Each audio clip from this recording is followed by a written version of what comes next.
the world isn't as evil as it's made out to be. That's the message to anyone considering leaving Gloriavale from a woman who has already fled. Hannah Harrison was born inside the closed Christian community. She was 20 years old when her parents and 11 siblings plucked up the courage to leave the community on the west coast.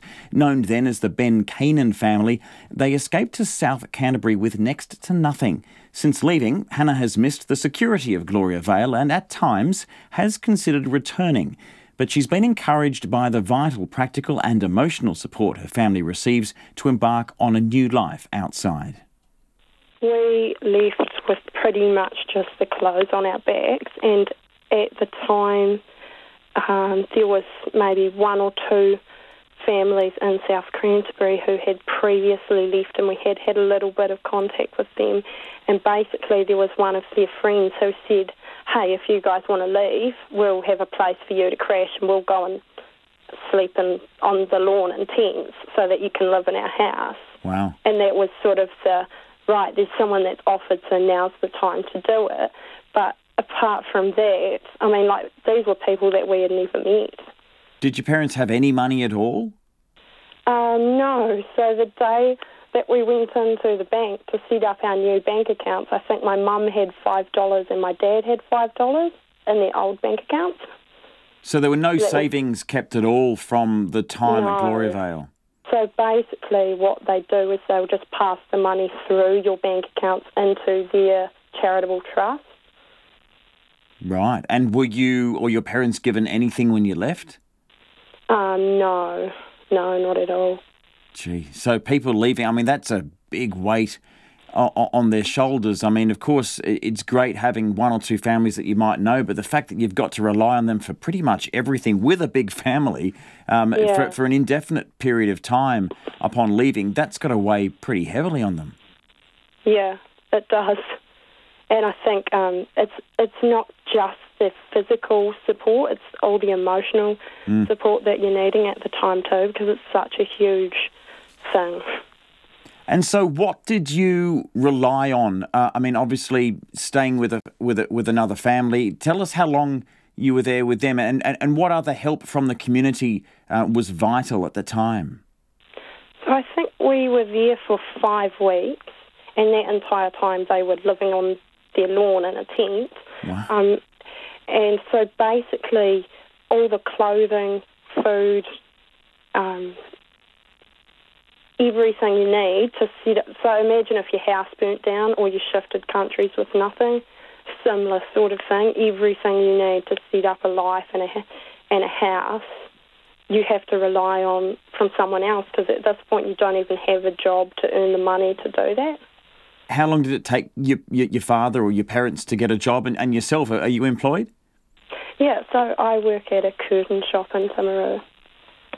Great. So I think for my dad, he got his first job through a TV interview that he did, or that someone else did about him.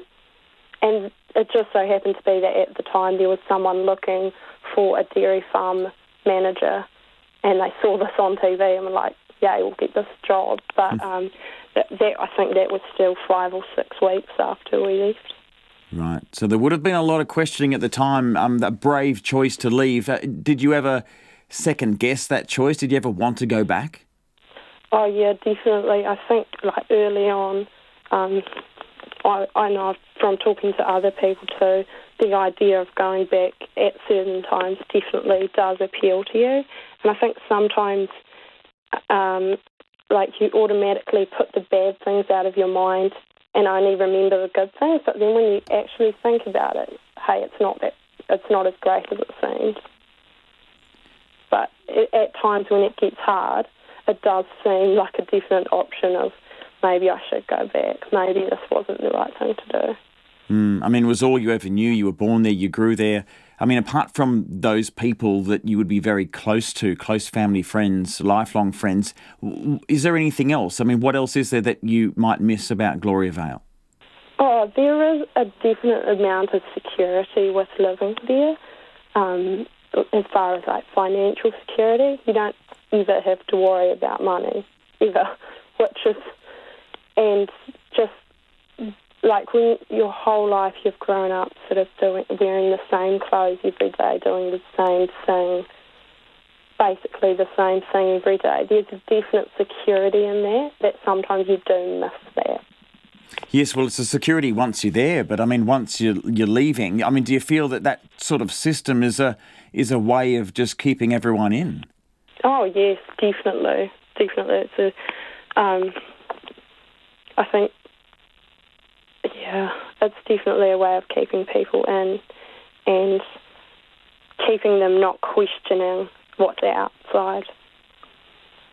Have you gone back ever since leaving? I have gone back once, I think about a year after I left.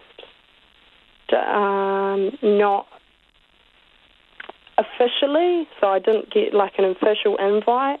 We went up to see someone, but that's the only time. Hannah Harrison, she left Gloriavale about 4.5 years ago.